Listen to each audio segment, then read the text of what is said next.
All right, so I'm making this video just in case anybody does view this or whatever, as it gets posted up there on YouTube. I'm making this video for a dry run through of a presentation that we're going to be doing tomorrow. So my aim is to get this under 45 minutes. Let's see if I can make that happen. Okay, I'm going to start the slideshow, and I'll have all the stuff figured out tomorrow. So obviously this won't be in it. Okay, so to get started, I just want to start by kind of going through the point of this presentation. So in my experience, it's important to look for influence outside of the people around you. I don't know why this is not working. Okay, there we go. Outside of the people around you, it's important to look for experiences through them. It's important to find experiences for growth. And all of us have different goals. All of us have different things that we want to achieve in life, and we're at different stages of our lives. So we have different ideas of what success is and how to find that success. And so some of this stuff is going to resonate with you. Some won't resonate with you. What my hope is today to do is to go through some of the core laws for growth, taken from John Maxwell's book, The 15 Invaluable Laws of Growth. That being said, Linda has offered up the opportunity. I'll just say now, if you do want to go purchase a book, there's a lot more in that book. I do go off script a lot in this. It's loosely based on the book, The 15 Invaluable Laws to Growth at this point, because we've developed so many different things off this. I've developed so many different things off this. So that being said, some of the stuff that we go through is going to be from the book. Some of it won't be, but I do suggest that you go purchase that book. There's so much content there, and Linda has offered to reimburse anybody that decides to go out and get that book at Barnes and Noble, Amazon, or wherever you want to order that from. Okay, so we're going to jump right in here because we don't have a lot of time. So the first thing to go through is the growth gap. Okay, now if you look at your worksheet there, you'll see this on your worksheet under the law of intentionality. Okay, so the growth gap, the way I describe the growth gap is I would describe it as a list of reasons why, or gaps in that we give ourselves in growth. Okay, so for example, if we just go through it, that will give us the best example. The assumption gap, I assume that I'll grow automatically. Okay, growth is intentional. Okay, so to bridge that gap, you have to understand, you have to develop the idea that growth is intentional. You don't just grow automatically.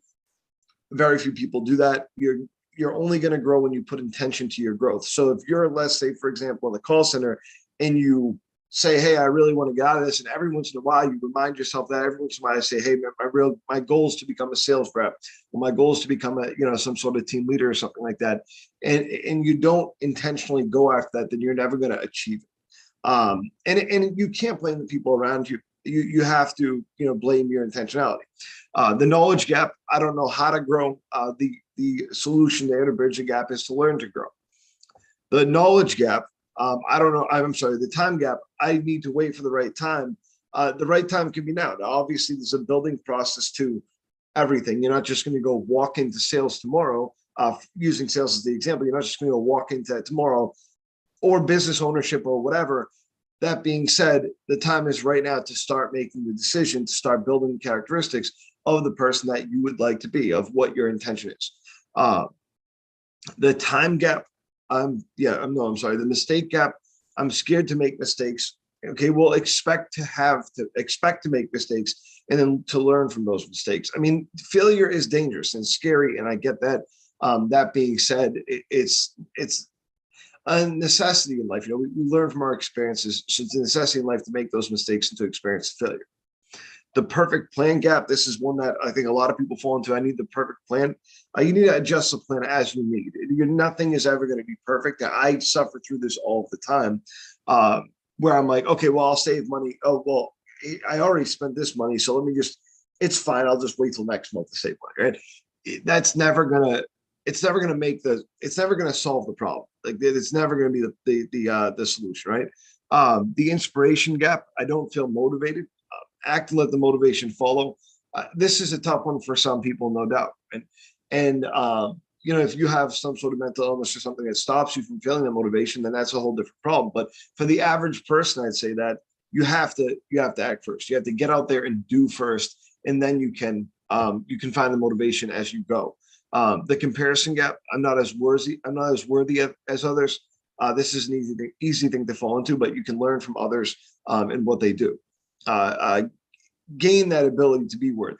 The expectation gap, I thought this would be easier, and success doesn't always come easy. We know that. And so it's all about what you want. Okay. So the intention questions now, if you could please, we're just going to spend a minute on this. Okay. And you might not finish it. Okay. And what I'd ask you to do is, obviously this is for you. I'm not going to ask you to turn this in or anything like that to me. But I'd ask you to fill out these questions on the paper that you've been provided. So the first question is, do I have a plan for personal growth? Okay. So do you have a plan to grow wherever you want to go? Right. So we've already decided, if we're listening to this, that there's somewhere that we want to go. Okay. So for everybody, it's different, right? So for some people, it could be, hey, I want to go and retire. All right. For other people, it could be, hey, I want to go build a small business. For other people, it could be whatever you want to do. Do you have a plan for that? Okay. And if you do, you do have a plan for where you want to go. What is the 5-year plan? What is the 10-year plan? Okay. And then, are you on the right trajectory? Do you feel right now that you are in the right place? Because the average person's not. It'd be tough to find a statistic for that, but I would guess that most people don't believe even that they're on the trajectory for growth. Okay. And can you visualize? Where can you visualize yourself? See, that's the reason why we're reading through this. Where can you visualize yourself there? Can you visualize yourself there? Okay. So that will be corrected by tomorrow. Okay. So take a second to answer those questions. I'm going to move on to awareness. And now, don't let this trick you either. I'm not going to trick you into thinking that this is just the beginning. Okay. This is a very quick beginning. All right. The law of intention is much quicker than the law of awareness. Much quicker than the law of awareness. Okay. All right. So I do want to tell you a little bit of a story, of a story when it comes to intention as well. Okay. So I have my uncle has a friend named Eddie. Okay. Eddie, just like me when he was younger, he loved, let's just say, okay, so Eddie, when he was younger, had a crippling drug addiction, right? He was addicted to crack cocaine for many years. And now when Eddie was a kid, he had this love for animals. Like, that was his thing. He loved snakes, and he loved, reptiles, other reptiles. He loved, dogs and cats, all kinds of animals he loved. Okay. And so, Eddie had always dreamed of owning a zoo. But then Eddie fell into this drug addiction very early on when he was, 14, 15 years old. He started to abuse drugs. So whenever Eddie got clean, he recognized that he was on this wrong trajectory, but he also recognized that too, that, most people, when they get clean, they don't stay clean. And so he said, I know what I like. His first thing was to develop what he wanted to do, right? He knew what he wanted to do. He wanted to start some sort of animal program, some sort of animal rescue or something like that. And so he said, all right, I'm just going to jump head first into this. I'm going to take whatever money that I have.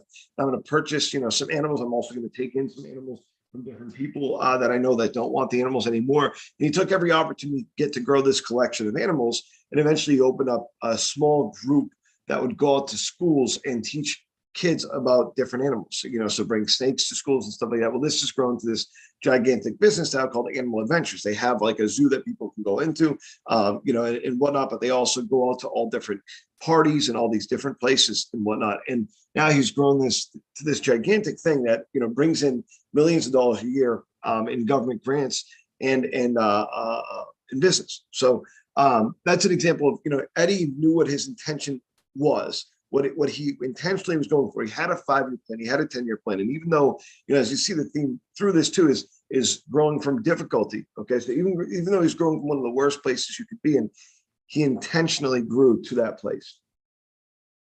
Okay. So moving on. All right. We're now going to talk about awareness. Okay. So the 3 major things that we're going to cover in this section are a sense of direction, creating action in circumstances, and finding a desirable mentor. We're going to go over mentorship as well, because that's part of growing that awareness. So the first thing, I'm just going to bring you through your worksheet a little bit, because your worksheet has a little bit more content for this on this. So to reach your potential, you need to know where you want to go and where you currently are. think of you are here marker on a map. You can't figure out the distance in the direction of your dreams. So you figure out where you are on that map, where you feel like you are, from point A to point Z. Okay. So the three growth awareness types are, I don't know what I'd like to do. Okay. And I'm sure that some people fit into that room. Now, here's what I want you to do. Okay. As we go through these, all right, I want you to check off the box that feels most like you right now. Okay. Check off the one that feels most like you right now. And again, this is for you. Please don't look at other people's answers and stuff like that. Right. But, or write it down on a separate piece of paper. All right. So I don't know what I'd like to do. I don't know what I'd like to do, or I do know what I'd like to do, but I won't do it. I haven't done it. I do know what I want to do, and I do. Okay. So those are the three types. And just to describe them a little more, the first one, people often feel confused. They lack a sense of purpose. And these could change, by the way, too. So the question is, what do you feel right now? Right. I teeter from point A to point B. I really am not on point C yet. Right. I don't feel like I've reached my pinnacle in life. And so I'm on that journey with you. I'm by no means, I'm speaking from a place here that I by no means think I have it figured out. Right. So the second one, okay, people often get frustrated or angry. They focus on the gap, on what other people can control and not what they can control, and they are afraid to change. And so they get angry. They lash out at other people, and at themselves sometimes. Okay, and then finally, people that fall in box number three, they possess a strong sense of passion. They can focus on their purpose. They're the fulfilled people. Okay, so having a sense of direction. The questions, we'll go through some of the questions first. I figure that we'll just take care of that.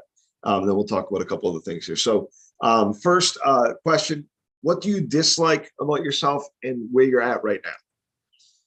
The second question is, what do you like about yourself and where you're at right now?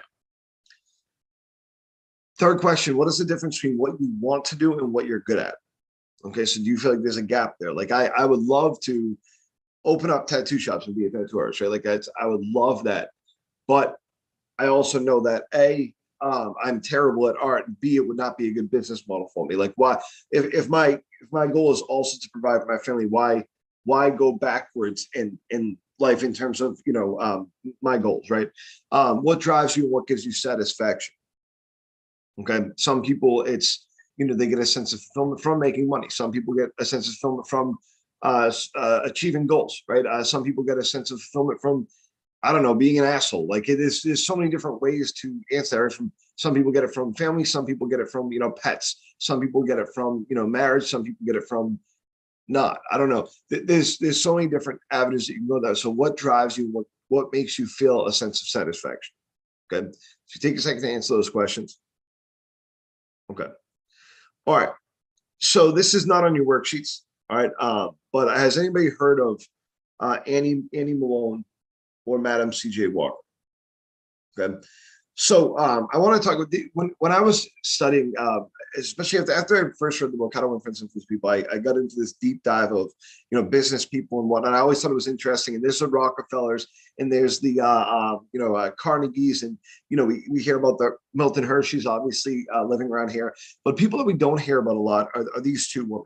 And they are related to each other in a way. So Annie Malone, born in 1877, she was one of the first people in her family born into out of slavery, okay, into freedom. All right. Her family was, full of slaves, and she had, when she was younger, she had trouble finding hair care products. And so she was trying different things and whatnot, and she eventually came up with a formula that worked well. And, her hair, as an African-American woman, she was sort of barred in many societal ways from building a business, but she found a way to do it. She actually developed a door-to-door program, hired 2 or 3 of her friends. They moved out to St. Louis, and they started a door-to-door program there, selling these products. After that business grew, she eventually hired Madam C.J. Walker, who at the time went by a different name, Sarah. And Madam C.J. Walker, having hair care trouble herself, was looking for the perfect product to use, found Annie Malone's product, and really believed in it and started selling it door to door. Keep in mind, they would go all through the South selling this product door to door. They're in dangerous situations on a daily basis. they had, a lot of angry people roaming around there for the wrong reasons, of course, but roaming around. It was a dangerous situation, but they felt like it was necessary to reach a population of people that were familiar with these different issues that they dealt with. And so they went out and reached out to that population. Well, Amy Malone started to build a business model. She eventually bought an entire block in Chicago and turned that into an African-American Black center, city center, essentially, with college there and so on and so forth. Madam C.J. Walker, having some disagreements, split off on her own and became, at the time, the richest in the first Black female millionaire, the richest Black female in the country at the time. Built this gigantic business, with blood, sweat, and tears, coming from one of the hardest places in the world to become this famous business leader. Okay. So just tremendous people. When you look at the circumstances and how they built their businesses, I was thinking when I'm doing this, I was thinking, man, I really would like to find small business to be able to represent, while going over these different things. And that's great. And, I'd love to, that would have been an awesome thing to do. And eventually I'll get there. Hopefully, I can interview some small business people for you guys. And, I think that would be something really cool to see how people built their small business, the risks that they took. That being said, on short notice, I didn't really think about it until last night. So I wanted to make sure that I reached deep down and found some meaningful business leaders to talk about when it comes to character, when it comes to creating circumstances. These two people were born with the worst set of circumstances that any of us could have ever dealt with, and turned that into a set of circumstances. They created their circumstances around them to create the success for themselves. Okay. So let's talk about circumstances for a second while we're on that. All right. So I want you to look at the questions that you have in front of you. Okay. So people who get ahead in the world are the ones who look for circumstances that they want. And if they can't find them, they make those circumstances. If you think of your life right now, right? And what you want to do, what's your 5-year plan? Let's think more immediate, right? 5-year plan, 2-year plan, even. What circumstances do you need to have or create? To succeed? Hold on, sorry, I'm just making a little change here. Okay, the next step will be to take the initiative on those circumstances, then do something specific every day that will take you one more step closer to your goal. Okay. Now understand that layers of accountability move you closer to your goals. So the closer that you get to your goal, the easier it gets to envision that goal, right? The further you get away from it, the more difficult it is to see it, right? So when you picture anything, right? I remember when I was a kid, my uncle took us to these bull riding, events or whatever, or events one time, but took us to the bull riding event. I remember I left my glasses at home. And so I get there to this event and I can't see anything. There's nothing I can see right in front, just right in front of my face. It's all I can see. I don't know how I forgot my glasses, given the fact that my vision's so bad. But we get there and I can't see anything. My father, brought me down my glasses, but and it made it a lot easier for me to be able to see. The clarity was a lot better, right? I mean, when things are out of focus, it's extremely difficult to gain that focus on them, right? To be able to achieve, when things are so out of focus. Okay, so find the focus by getting closer and closer to your goals, and if that's baby steps, right? If it takes you a year to get close enough to that goal to be able to envision it, then fine, but you want to find your way closer to that goal.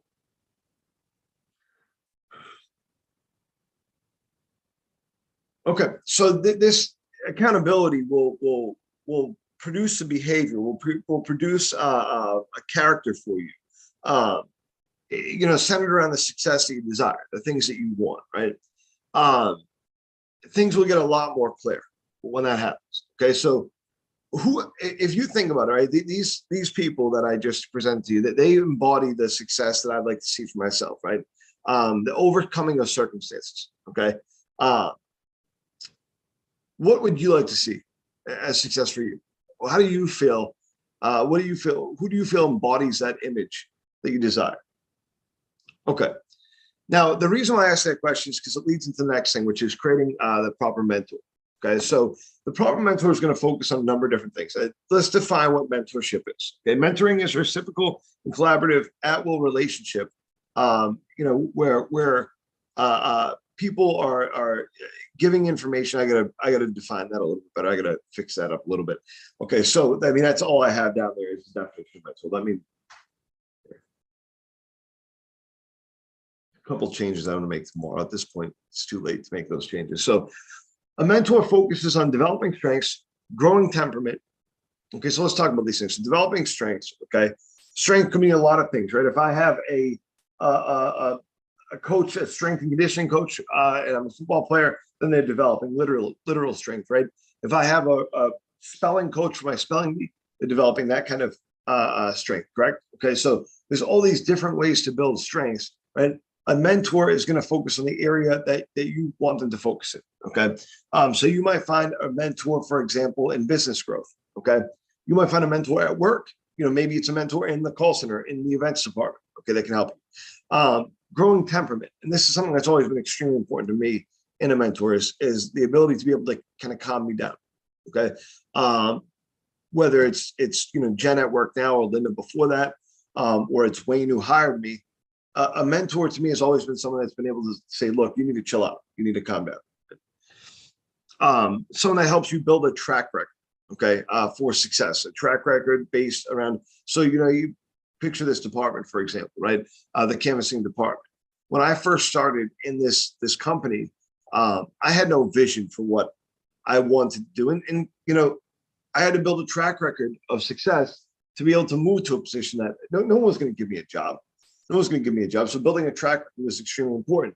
The mentor that I had, Wayne, he made sure that I was always on the right track, that I was always building a good record for myself. Right. And sometimes, honestly, sometimes I meant that he would sit me down and say, listen, we're not going to put this on your record. We're not going to think about this again. You got to let this aside. You got to not let this affect you, in the future. But that's what a good mentor does. They put you into perspective. Okay. They put what your mind into perspective. Okay. Finding passions. Okay. So finding passions, a good mentor will help you find the passions that you have. A good mentor will help you develop a choice-making system. Okay. So you see the armbands that you see that would say WWJD, right? What would Jesus do? And the whole intent of that. Okay. And you've heard it. A lot of people have developed that for a lot of different things. And I think it's really a great system when you think about it, right? We used to joke, what would Wayne do back when I first started? Okay. It's a good way to think about things. It makes you pause and reflect before you make a decision. So a mentor is going to act as that WWJD, band. They're going to act as that slogan for you. Okay. A good mentor will offer advice. And offering is the important word there, right? Giving and offering advice is different than making people do things. Okay. Suggesting things is important. Okay. Whenever I'm working with somebody, I try to, of course, there's things that you have to say, no, listen, there's a right and wrong way to do this when you're working with somebody at work. But in most situations, I try to let people come to the conclusion themselves, right? If someone comes to me and they say, look, I don't know if I want to do this job anymore or whatever, then I try not to convince them to do the job, right? I might go through pros and cons with them, but I try not to convince them to do the job. Okay. Offering advice. Okay. Developing a game plan with you. A mentor should develop a game plan with you for your future. So we're kind of developing a game plan now through these questions that we're asking, right? Now, and obviously a game plan could mean a lot of different things. So that could mean a business model, right? If you have an idea, that can mean a business model, or that can mean a game plan for building your character. Okay. Now, building characters, probably going to be the most important thing that we go through today. Okay. So, this is going to get real heavy. We're going to talk about building character next, and this is something that's near and dear to my heart. I've gone through like many stages of my life. And so if you were to meet people at the different stages of my life, right, what would they say to you? Okay. There's a point in time where most people would say, oh, I want to kill him. I can't stand him. A terrible human being, awful person, doesn't make the right choices. There's a point in time when my parents would probably say that they wish they never had, honestly. And I don't even blame them. Okay. You can think of many examples of where I put people in bad situations by my actions. Okay. And so we're going to go through some kind of heavy stats real quick. but I think they're important to the understanding of how we build a character, right? How we can change ourselves, how we can change ourselves even growing up in a difficult society. So so there's a couple, odd statistics I want to go over. You're going to go, why are you going over these? And it will make sense in the end, I hope. Okay, so 8 out of 10 heroin addicts that are in recovery will relapse. 8 out of 10. So 80% of heroin addicts that are in recovery, that are in a program, will relapse. Only 27% of college graduates will find jobs in their field. Only 4% of people born in poverty will grow from that poverty. 1 in 4 Americans are diagnosed with mental illness in any given year. 66% of American adults are on prescription medication, and 73.6% of American adults are overweight. We have a lot of things stacked against us inherently. Everybody here does, okay? I don't care if you were born with $1 million or not. It doesn't matter. All of us have things stacked against us. All of us have things that we need to develop and grow from. All of us do, okay? Maybe I should put that in the beginning. Maybe I should put that in the beginning. Yeah. Okay. All right. I'm going to eventually put that in the beginning, but we'll just roll through this, for now. Okay. So that, and how you look at the world is important, right? So, some positive things. I mean, 40% of adults who lived in poverty in 1968. Today, only 11.4% of adults do. Okay. There are 32 million small businesses in the United States today. With basic changes to diet and exercise, the average person can lose up to 8 pounds per month. Basic changes. Okay. There are over 4 million open skilled trade jobs available in the US, and the average skilled trade worker makes $57,000 per year. So by no means I'm trying to get you to go into a trade, but the point remains that how we look at the world will develop our character. How we look at the world identifies, a lot of who we are. Okay, at least a piece of it, right? So, and some people could say the way that, you look at politics develops who you are, right? The way that you look at social issues develops who you are, right? The way that you look at yourself financially, what you want, all those things develop your character, right? And there's some things that are guaranteed to build character, right? So what I want you to ask yourself quick as we go through this is, I want you to ask yourself, to this point right now, what has caused you to be the character that you are, right? Was it genetics? Because that obviously plays a part in character for some people, right? Some people are born with disabilities. They have some genetic, deformation or something like that. Some people are born with, deaf or blind, or, have other issues. Is it upbringing? Okay. The way your parents brought you up? Is it your childhood experiences? Okay. Did you go through some sort of trauma that caused you to become how you are, who you are today? Is it education? Okay. So education level. Is it community? The people around you, right? So for me, for example, community played a big part in how I grew up, in the focuses that I have. Is it what you're focused on? Is it your goals? Have those developed your character?